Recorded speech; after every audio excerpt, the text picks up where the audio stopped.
All right, we are live. Welcome to another episode of Live with Marcel and Kilani. And today we have a very special guest. Kilani, would you like to do the introductions? For sure. Welcome back to the show, everyone. As always, let us know in the comments where you're tuning in from and let us know if you're watching live or catching the replay.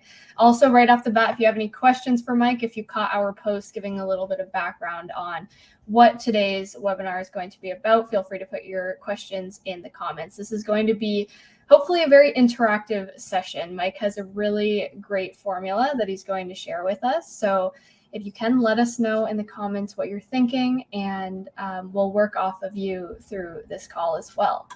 So just to introduce Mike, he's been in the human resources arena for over 30 years, leading all areas of HR with an emphasis on change management, organizational development, learning and development, and professional coaching. He is recognized for developing one-of-a-kind solutions that lead to individual and organizational performance. His formal background is in engineering, where he modeled and analyzed the accuracy of nuclear-tipped ballistic missile designs. In our webinar today, we're going to share a formula that helps solve a big problem. When one of our team members isn't performing well or struggling a little bit at work, the big question is, what do we do? How do we help them? And Mike has a one-of-a-kind solution to help us through that. So welcome to the show, Mike. Hi, Kilani. How are you? Thank you very much. Hi, Marcel. Hi, Mike. How are you doing? Great. Yeah. And Thanks for coming on. Sure. Just one comment. It's an expansion of an existing diagnostic. It is a one of a kind too, but it is an expansion, as you will see. So. For sure. Awesome. Thank you for the correction. We're excited to share the formula. Could you tell us and our audience a little bit about yourself? Sure. Above and beyond what you had mentioned, Kilani, I have headed up human resources in 2 different companies. The role that I'm playing now is back in the learning and development field, which is what I really enjoy doing. And I think you covered the rest of it pretty well. So thank you. Yeah. And you know, just to everybody's the audience, Mike is also a fellow Newfield ontological coach, which is an area that Kilani and I love to dabble in. So that's kind of how we ended up kind of meeting as a mutual connection in this space, and so it's always fun to speak with a peer, and somebody who applies ontology as well in their work. So wonderful to have you today. Great. And we'll jump right into the formula, because I know that's what all of our audience is waiting to hear. So we'll put that up on the screen in a second. And Mike, could you walk us through what the formula is, what it looks like, what it's made up of? Sure. First of all, regarding the formula, this is something that I have used for probably a good 25 years on and off now. And as a head of HR and as a business partner, very often I'd have people coming up to me and saying, this person doesn't get it. I don't know what to do. I'm frustrated. Fix it, or whatever. And as a leader in several organizations running departments, same things. We run into situations, all of us, anyone who's got direct reports, you will run into situations sometimes on a regular basis where the performance that you're getting from one of your teammates is just not what you're up to your expectations. And so what I found over time as a manager, even as an L&D person, when someone says I need training, I'm supposed to tell them what to do. It's a great way to have a conversation to figure out what the contributions are to, let's call it a gap in performance. And so this performance equation is fairly simple. It says the performance that you're actually getting relative to what your expectations are is some kind of a function. We don't know whether they're multiplying, adding, dividing. It doesn't matter. There are 3 different contributions to that. One of them is competence, another one is motivation, and the third one is the environment.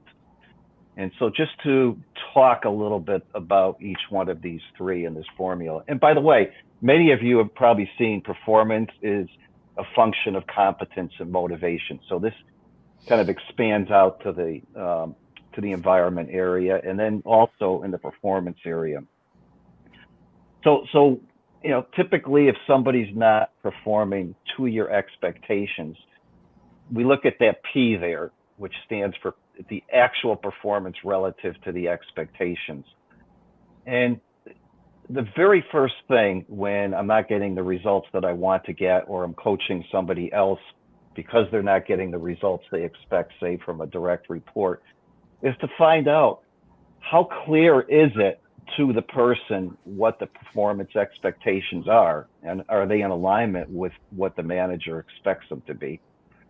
And I'd say probably 17 times out of 20, this is one of the contributions. As managers, and you are all managers too, or if you're not a manager, this is going to be no surprise to you, but we probably don't do a good enough job teaching managers how to play their role.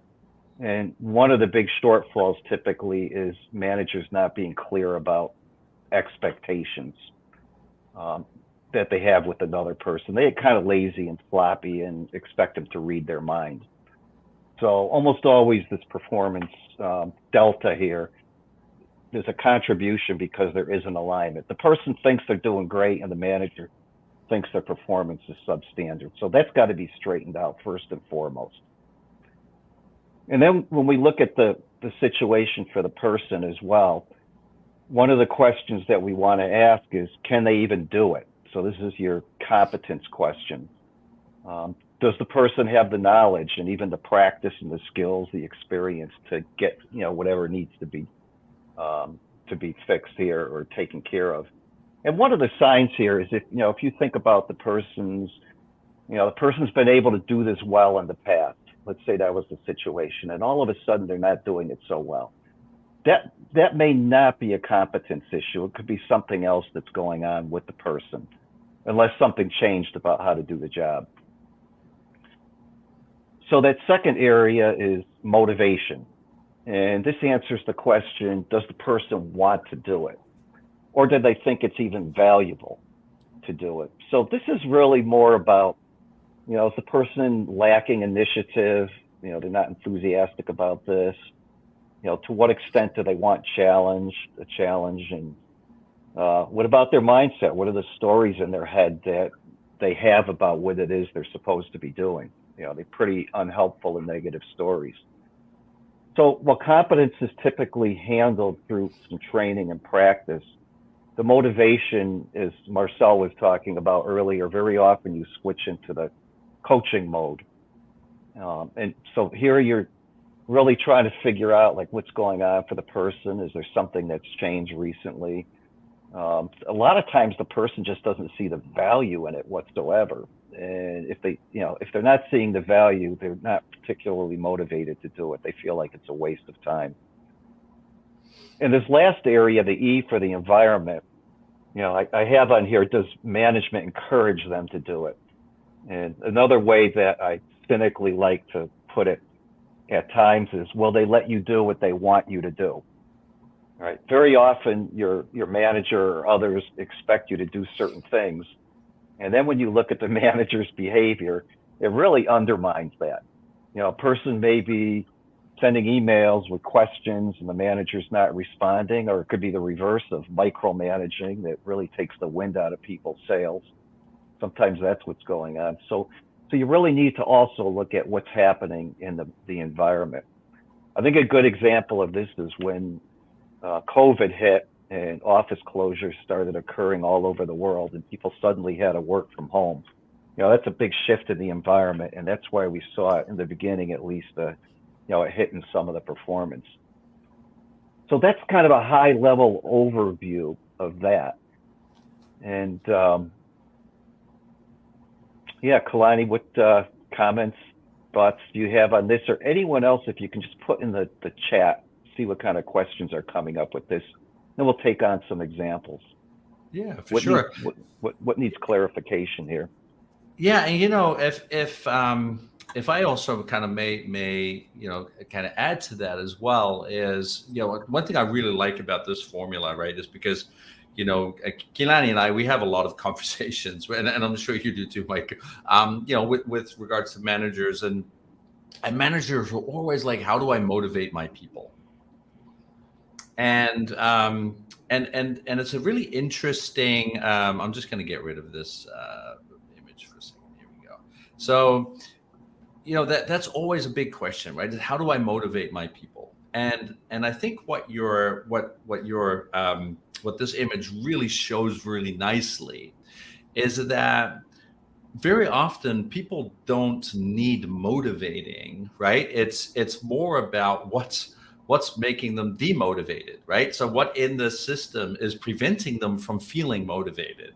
And it's either a misalignment with regards to kind of understanding what the expectations are and what kind of work they want to do, but for a large part it's the environment too, right? It's not necessarily because everybody at work generally, right, they're competent people. You're not going to hire incompetent people, and so generally speaking, it's not necessarily a matter of competence that's preventing a person from feeling motivated, but in all likelihood, it's either going to be a misalignment of the performance expectations, or it's going to be something in the environment, and this is what I see a lot in organizations is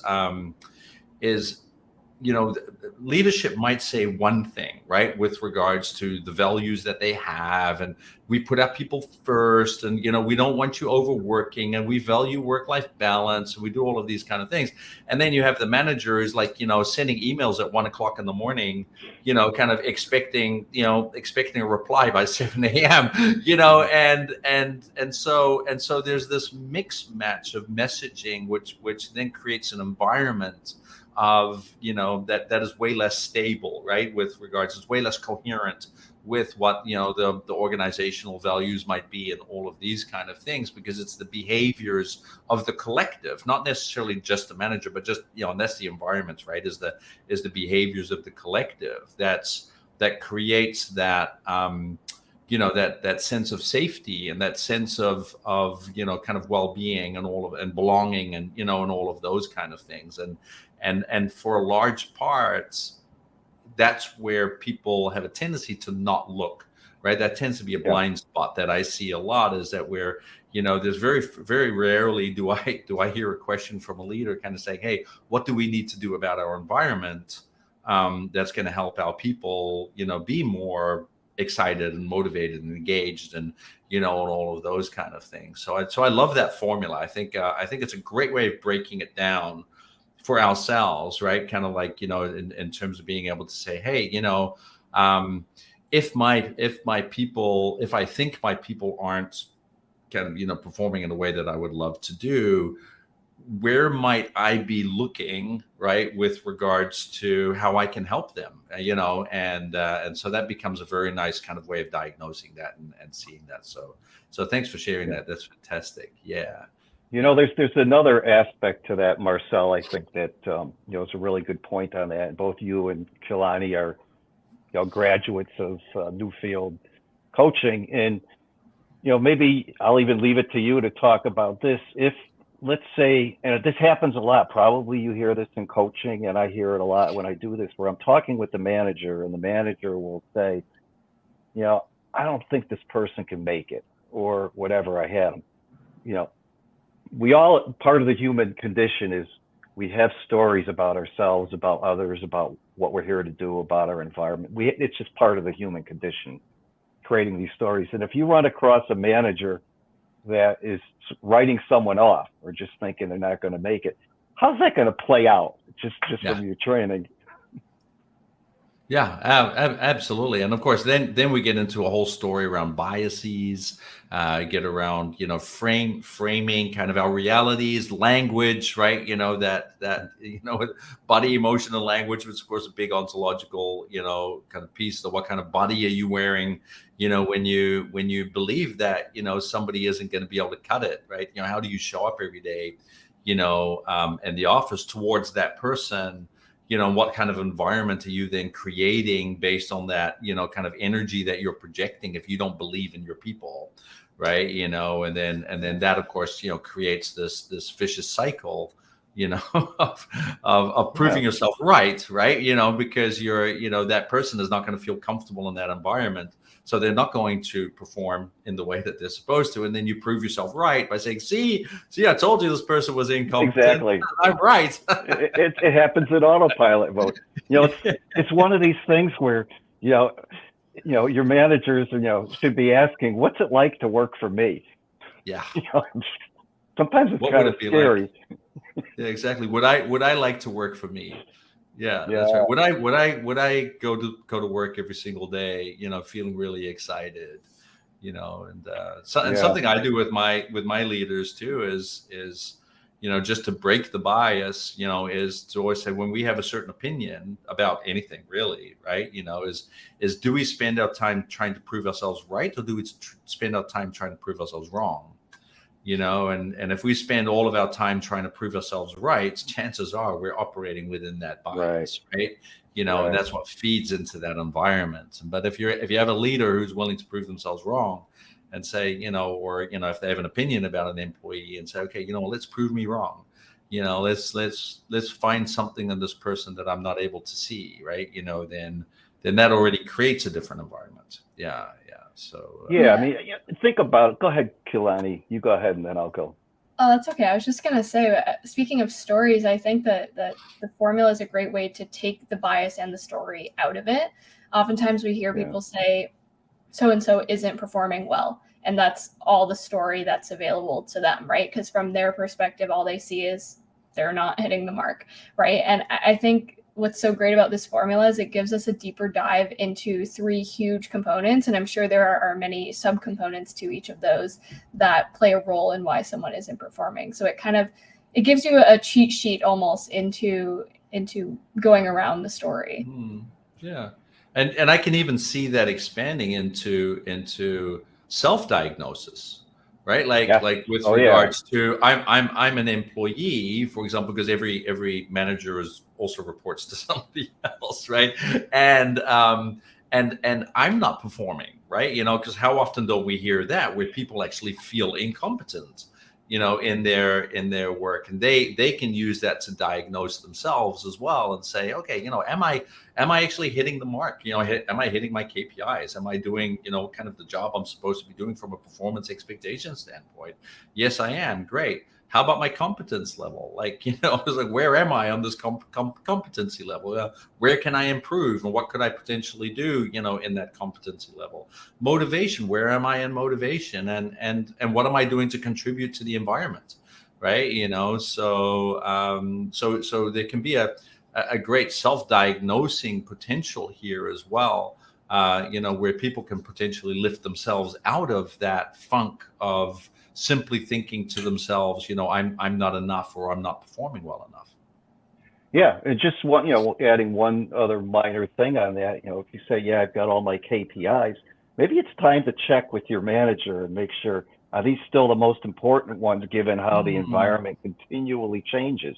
Because it may have changed, and it may not have been communicated to you. One of the things I think about is that all of us, whether you have direct reports or not, but even more importantly, if you do have direct reports, our job is to bring out the best in those around us, period. And so one of the things that I've done, and I've been doing this for years, and to me, it's just fantastic to do it, is when I enter a new team or am heading up a new team, I do a real simple team exercise where I have everybody prior to the gathering put together a top 5 to 10 list of what are those things that put the wind in my sails, and then a top 10 list of, top 5 to 10 list of what takes the wind out of my sails. And then I add another question on there, which is, what else is important to know about me? And then the last one is, what is the support that's the most important for me to receive from my manager? All right. And I gather them all in a group, including whoever my manager is. And we take one person at a time, and we just walk through them and we discuss them.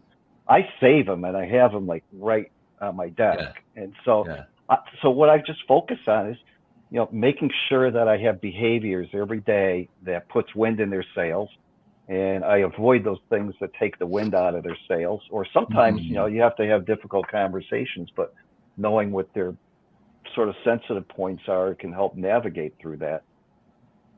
Yeah, exactly. And that's something that, that I talk a lot with my leaders about and it's one of the, kind of major leadership paradoxes, right? Is the ability of a leader to be both supportive and challenging at the same time. Oh yeah. Right. Yeah. And that's such a difficult balance for a lot of people. Like a lot of people, they think that being challenging is about challenging people on their performance without maybe necessarily having a clear communication of what the expectations really are, and kind of what degree of expectations and all of those kind of things. And so a way that I like to frame this is with regards to support and balance is that you support people with the benefit of the business, but you challenge people with the benefit of them, right?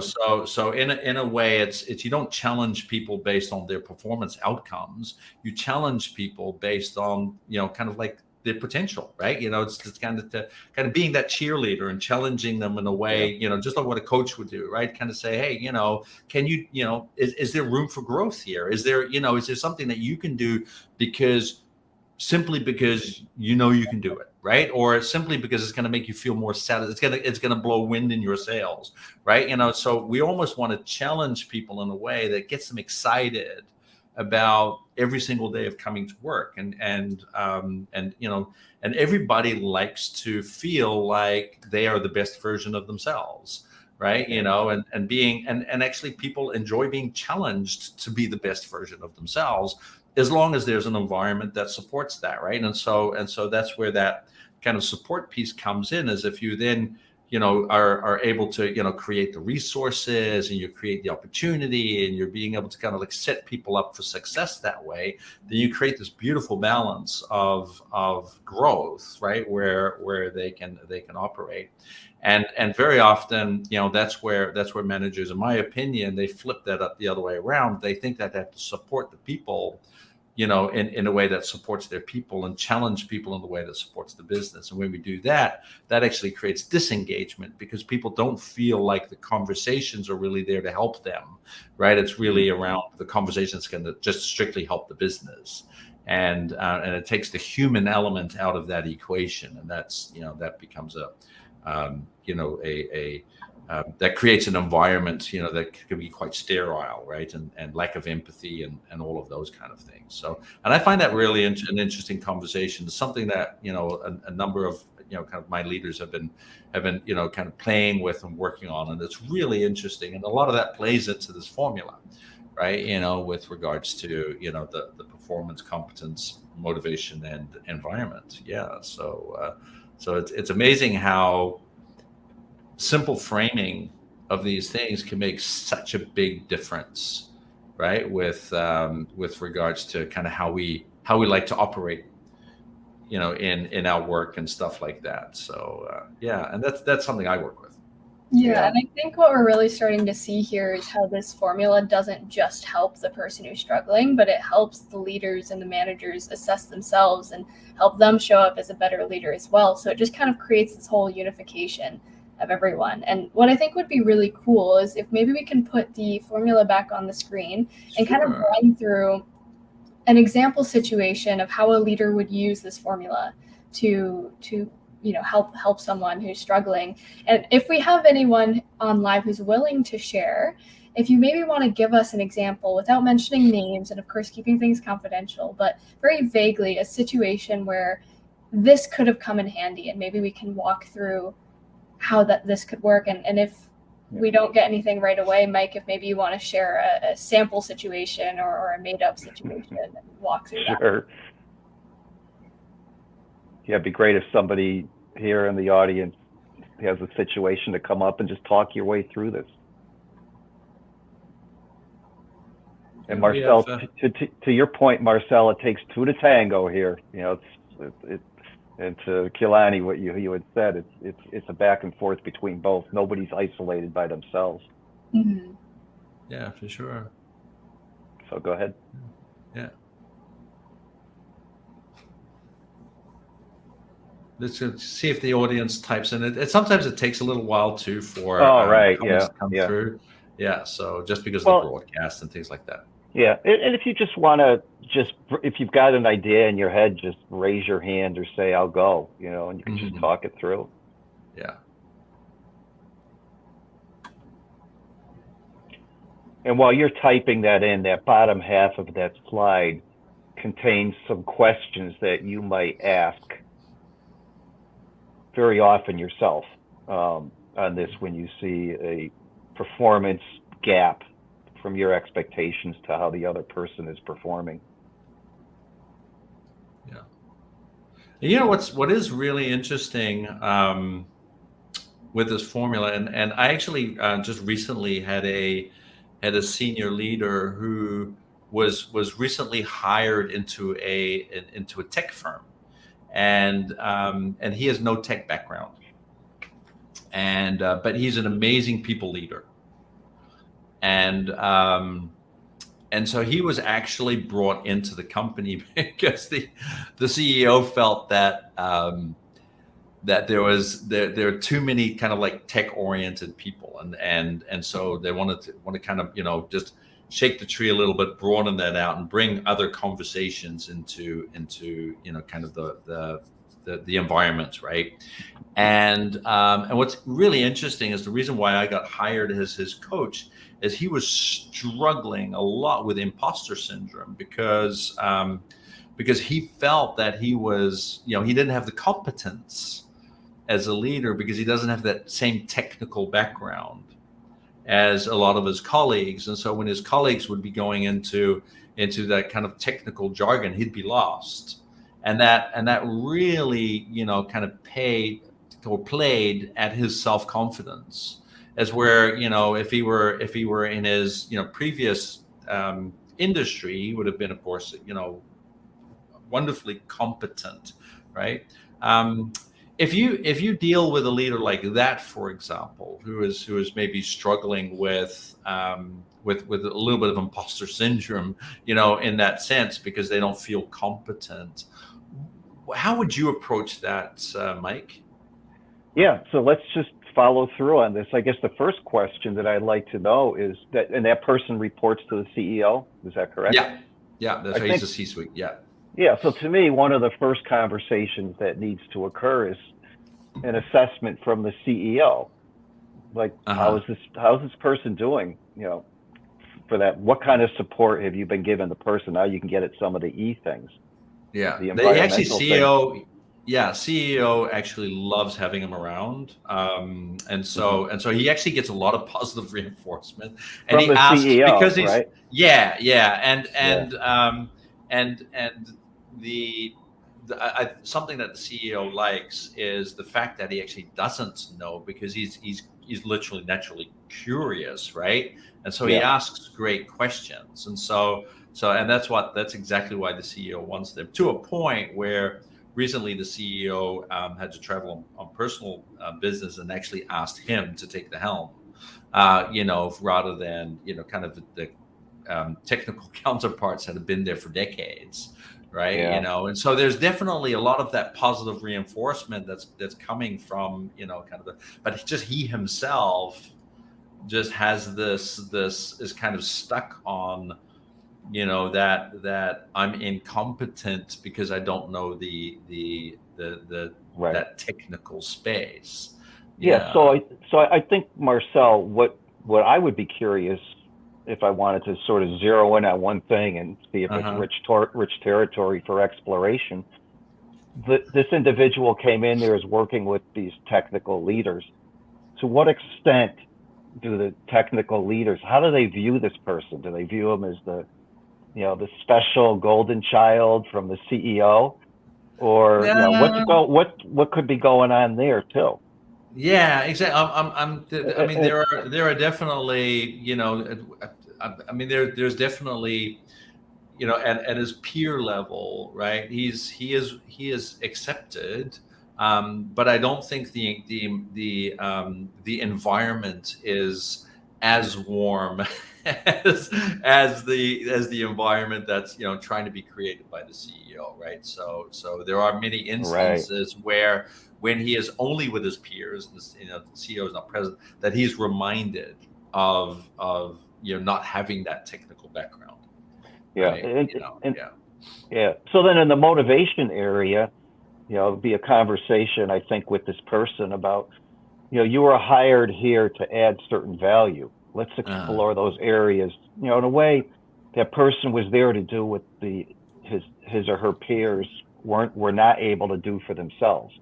Yeah. That's the gap that the CEO is expecting to be filled. So, on the Yeah. motivation front, it's like, what are those skills or competence this person already has that he's expected to use? Yeah. Because he may be focusing on trying to prove himself technically or whatever, and that's not his role.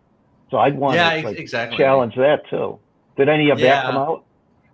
Well, yeah, but actually, what we ended up doing was quite interesting. You say that is we ended up reframing competences. So because his competence isn't in the technicals, he's not hired to be competent in the technical space. He's been hired to be competent in the people space, and so for him it was about, even though he's in an environment where he's constantly, that people are trying to remind him that he's incompetent in a technical space. He has to remind himself that he's been, put in an environment because he's competent as a people leader.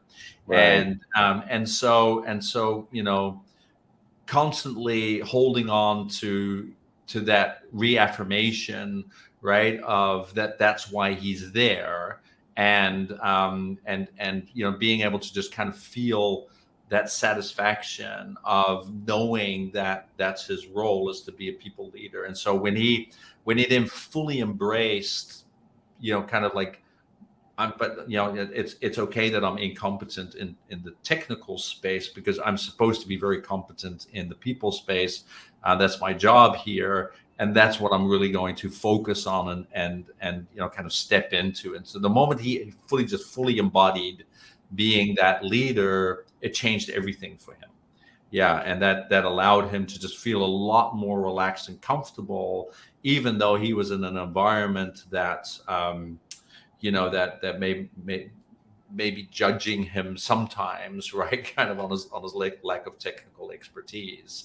Yeah. And but it's interesting how how sometimes just self-assessments, self-judgments can really kind of challenge our kind of feeling of competence and incompetence, right? Because we start telling ourselves these stories of it's like, I'm not, I can't do the job.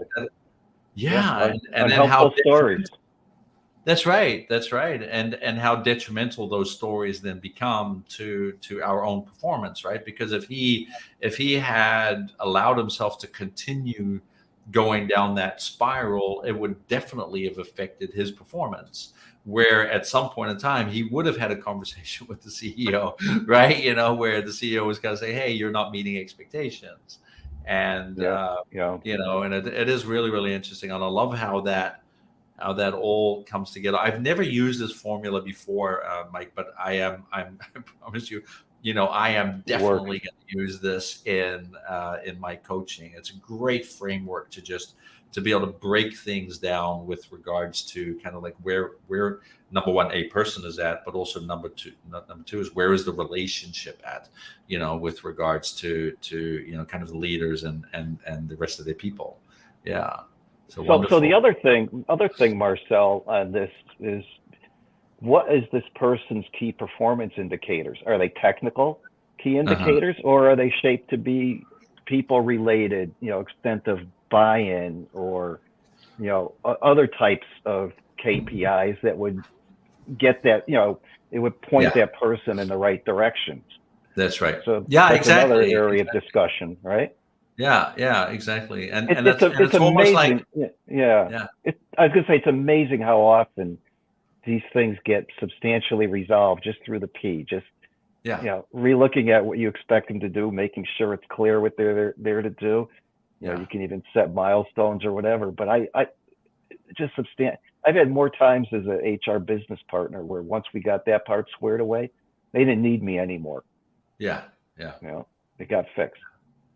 Yeah, exactly. And it's and it kind of reminds me of you know, the framework around you know, requests, promises, and expectations, right? You know, is that in a way a KPI is nothing more than a request, right? And that the organization or the manager has, and we know that the clearer our request, the clearer our ask is, right?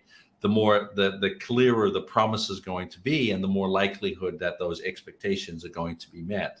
And the less clear the ask is, the request is, the less clear the promise is going to be, and hence therefore the lower the chance is going to be that expectations are going to be met, right? You know, and so it all boils down to that conversation, right? Of like how are we framing that request of those KPIs? How clear are they, and how clear is the promise, you know, that the receiver of that request, you know, is coming back with, in terms of saying, all right, this is what I can do, and this is how I'm going to meet expectations, and simply have that agreement and be able to move forward, right? You know, and so that fits beautifully into that performance conversation. Yeah. So yeah, and you know, another area too, when you're talking about KPIs, I'm not a fan of them unless you're maybe expanding their definition. But to me, if you're going to set a performance goal, performance result, performance behavior, whatever it is, there's sort of certain key elements. One is the person has to be clear about what's the situation now. And, you know, what, is it an opportunity or a challenge? But it needs to be changed. It could be because of an opportunity or a threat or whatever. But where are we at now? And then the second thing in the conversation is, where do we want to be? And I like to use the words conditions of satisfaction. Give me a list of the conditions that if they're met, you will be satisfied that this was done how you want. That's a lot easier than just say, give me goal. Right? That's conditions, it helps make it easier. And then there also ought to be sort of boundaries. You know, like, you know, this is what we're talking about. This is not what we're talking about. In other words, you know, you could think about, this is only to be applied for this piece, not the whole thing, or for this group and not the whole group. You know, doing all of that. So it's like, you know, to me, the top things are where we're at now, where you want to be, and what are any sort of boundaries, no-fly zones, however you want to look at that. And then if the person is not real good at, you know, not real confident and they're still learning, I'll send them back and say, think about the steps that you would take. All right. And then come meet me. You know, when can we meet again? 2 days, 3 days, whatever. And then now it's their idea on how to get there. So they'll feel more empowered. And what a micromanager does is he skips those first 3 parts and just says, I'll give you these 2 steps now. Come back to me when you need more. But I don't even say come back to me. You have to keep coming back and coming back. But if you can sort of frame it out properly, it needs a lot. The person is able to make more decisions on their own. Following that path to get there. Yeah, absolutely. And I think a lot of that, again, comes back to language, right? You know, is having a clear understanding that, and I love how, you know, how you frame, you know, instead of saying expectations, say having conditions of satisfaction. And what's really interesting when we hear language like the word should, have to, all of these kind of things, right? That's basically expectation language, right? And so when a manager says, listen, this person should be doing that, and then, you know, a great question is to ask, well, what are your conditions of satisfaction? You know, and how have you laid them out? You know, and they're like, well, it's like, wait, what? I have to lay that out? Well, then you get back to that reading your mind type thing, right? You know, and that happens so often, isn't it? It's like we hear that language. This person. Whenever I hear would, should, could, you know, any of those, it's like, okay, if you say they should know better, all right, have you had that conversation with them as an expectation? Nope. That's right. All right. Exactly. So where is the benchmark? Do you expect them to read your mind? What's going on here? I know. And of course, you where's do that it in tangible? you do that in a very tactful way, right? I mean, you're just Yeah. asking questions, but Yeah. curious questions, because you can't. Yeah. I mean, you have to assume positive intent in all these types of conversations, Absolutely. and just sort of explode. This formula is great for helping you search around till you find rich territory for exploration, and usually it's in almost always in more than one area. There sometimes it's in Absolutely. all four of those areas. Yeah, it's a holistic process, isn't it? To because Yeah. I can, where would you put resilience in that formula? Yeah. So tell me a little more about that.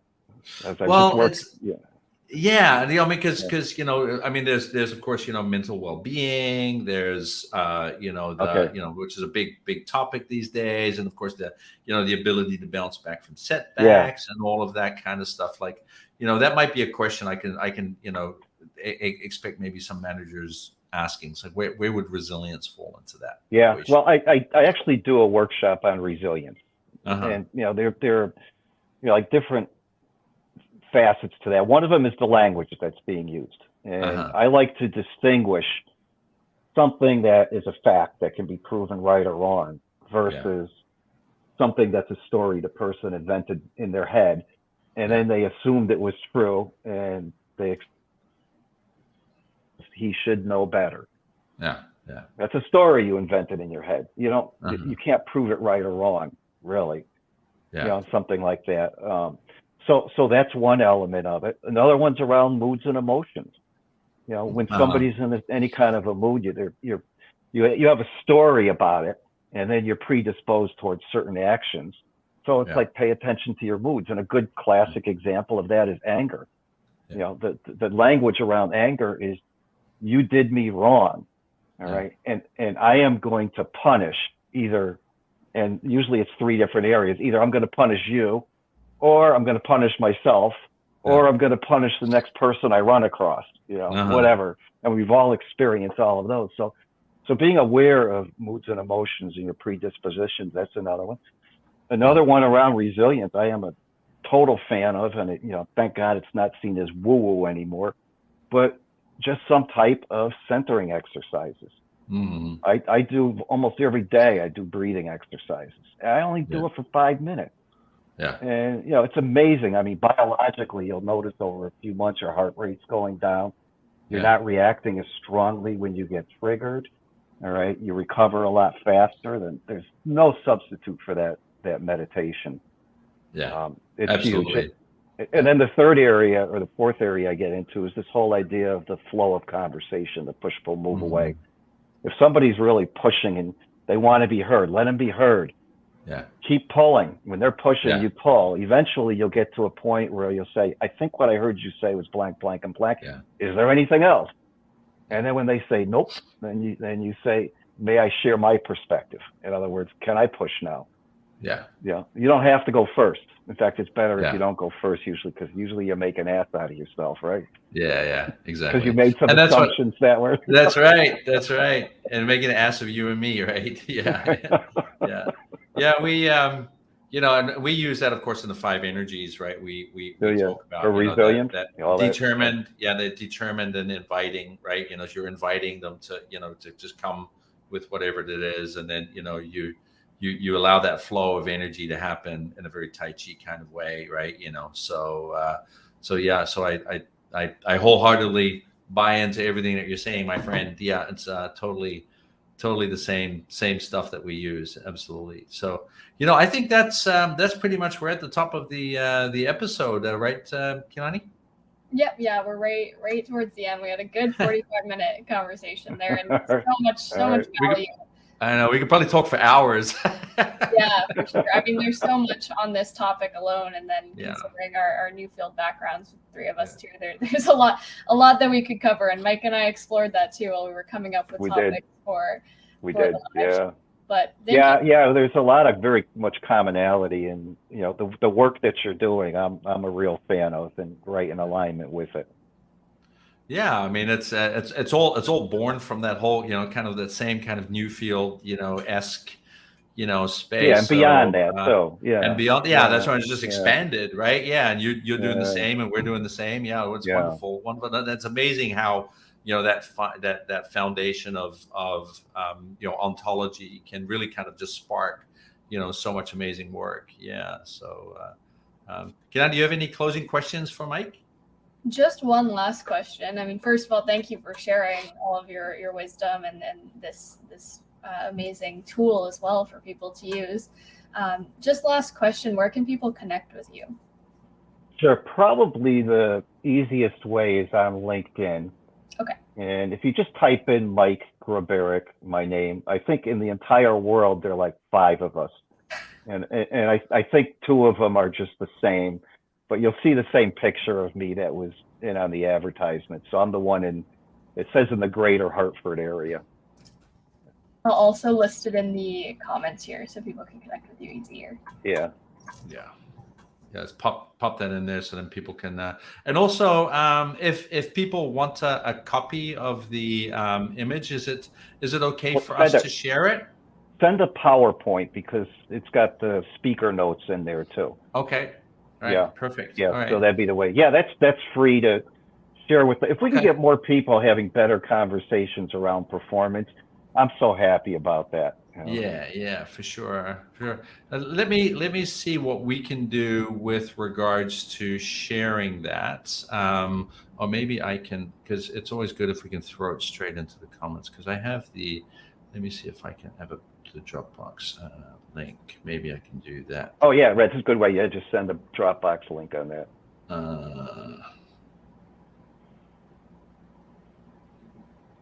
me just check. Or if the other option is just shoot me a message on LinkedIn too. I'll send you the materials too for anyone who's not able to get them. But are you able to do this after and send it to everybody, or you have to? Yeah, I'm actually going to, because it's sometimes it's good to actually throw it in the live broadcast. Yeah, because then so it ends up that. on. I'm actually just going to. Here's the link. PowerPoint. Yeah, it is best to have the whole document, so then you're not recreating anything from scratch. And there we go, and then this way people can just download it straight away, and then they can use it in whatever way they want. And please, when you use it, give Mike some credit.